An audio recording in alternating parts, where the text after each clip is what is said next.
Right, you know how normally in Minecraft you build by placing blocks? Today I'm going to build by breaking blocks. So essentially I have this big stone thing, and like someone who makes sculptures, I'm going to carve away at this stone, but I'm gonna make a house. Can it be done? Probably. Can it be done well? Who knows? So with sculpting, obviously when you chip away at something, you can't bring that back. So I'm not allowed to bring back blocks of stone. If I break something, I can't place it back. That has to stay broken. And so with rules established, I started chipping away at the stone to define where the pillars are going to be and where the walls are going to go. I was trying my best to cut away as little stone as possible, because obviously I want to keep as much of it there, because I can't place the blocks back.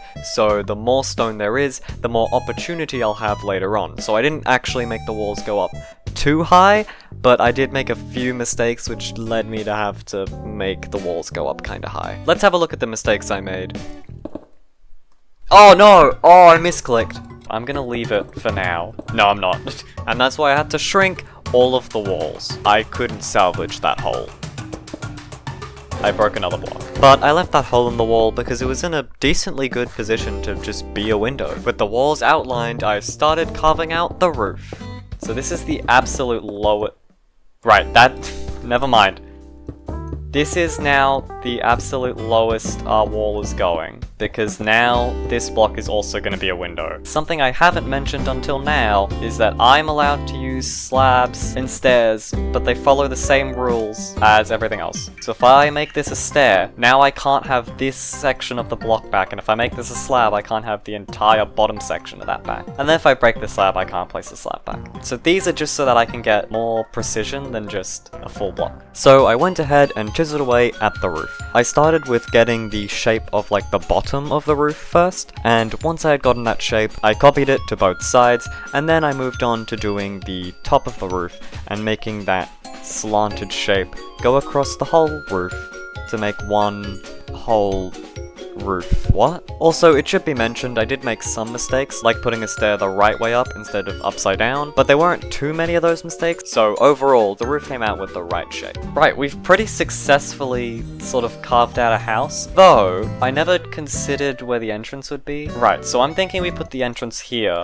I'm gonna allow myself to use doors, because the last step of this process, which I haven't mentioned, is that I'm going to have, say, this is our pillar. If that's our pillar, I'm allowed, at the very end, we're gonna have like painting, pretty much, where I get to do this, and I get to paint like that. However, obviously I can't go and change the shape, and because of that, I'm going to allow doors, but if I put in a door, I guess I have to keep it as a door or trapdoor. Now, I'm thinking we put the door right about here, and then we can put a window like there. Normally what I'd do for a door is to add some depth, I'd put it on the exterior, kind of like that, jutting out, but obviously I can't do that, so I'm just gonna have to place it like this, and now we have a door. Anyway, I'm gonna add this window first, before we do the interior, because then I can break in from here to do the interior, because the interior, I still have to chisel out the interior. Oh, I have made a mistake.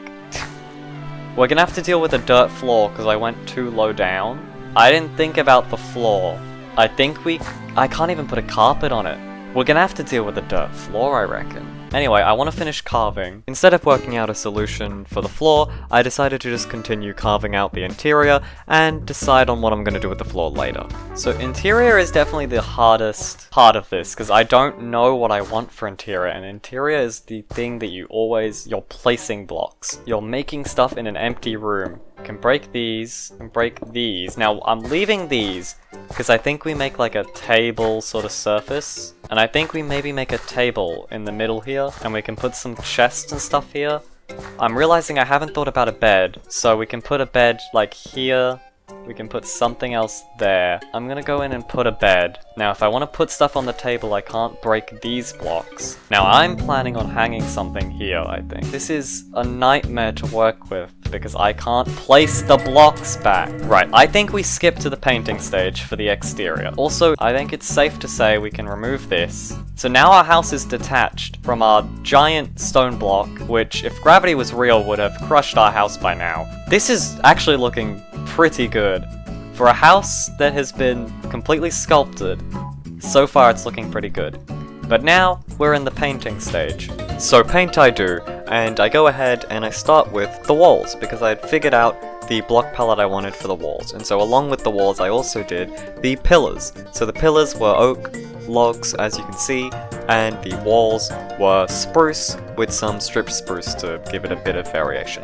So I went around the house and I applied the wall texture. Then I got a block palette for the roof, and I started applying this palette onto the roof. Now, I wasn't entirely sure if I liked it, but I was going ahead and I was filling the roof in with it. Then, as you can see here, I decided I don't really like that, so I tried some crimson and some mangrove, didn't really like that. I tried some oxidized copper, I mixed in the weathered copper, didn't entirely like that, so I tried putting in some of the dark prismarine and the warped with the rest of the oxidized copper, and I thought that looked quite nice, so I went and applied it to the rest of the build. As you can see, there's also some prismarine with the oxidized copper to make that lighter look, and so I go around and I finish. Now probably the most challenging part, the interior. I'm going to do some of the interior, and I'm also going to allow myself to paint the floor. And if you want to consider this cheating, sure, go ahead. Just imagine the floor is grass and dirt, but that is just gonna look really ugly, so I'm letting myself paint the floor. Because I mean, technically, if you have a sculpture on a table, you can paint the table where your sculpture is. It does mean if you move it, the paint will stay there on the table. But you know, a house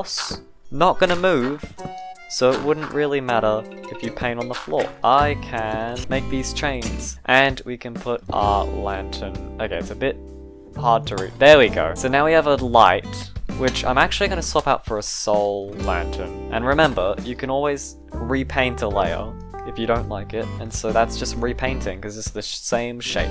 Now, this table, orange table maybe, yellow table, pink table, other pink table, dirty table, gonna be wet pretty soon table. So I think we just go basic. Wow. Damn, that's also part of the table, right? Consistency, you know, intentional. See, very intentional. Right, now I'm gonna replace that with a birch trapdoor. You can put an item frame in it, and now that looks like a plate. It looks like a plate, and whoever sleeps here has left their food and it started to rot. Right, okay, so we've got a table. We can have something like this that goes along. We can put some storage containers. Item frames are entities, so I'm allowing these. Now this looks like little drawers, or it looks like something you could open, and that's lovely. Furnaces! I can't really put anything else on top of the smoker, so I'm thinking maybe we move the smoker. Oh, that's the problem with this thing, is interior, you'd want to be like, oh, I'm just gonna put a lovely rail here, now it looks like it's actually a surface for cooking. But I can't do that. Same with, I want to go under the floor, put a campfire here with our detector rail. It looks so good, but I can't do that. Something a friend of mine recently taught me is that you can do scaffolding, and that's just like a nice, like a shelf or something, and it looks good, but the problem is this is a sculpting video. Maybe here? Hang on, armor stands are entities, so if we're going off of being able to put an entity here, I can put an armor stand here, because that's not a block, that's an entity. I didn't mean to break that block. Right, now that we have a hole in the roof, we can make it look like an intentional hole in the roof by putting a cauldron here and putting like one layer of water in there. And now it's like they have a hole in the roof, and so they've put a little thing to contain all the water. Oh, I should probably...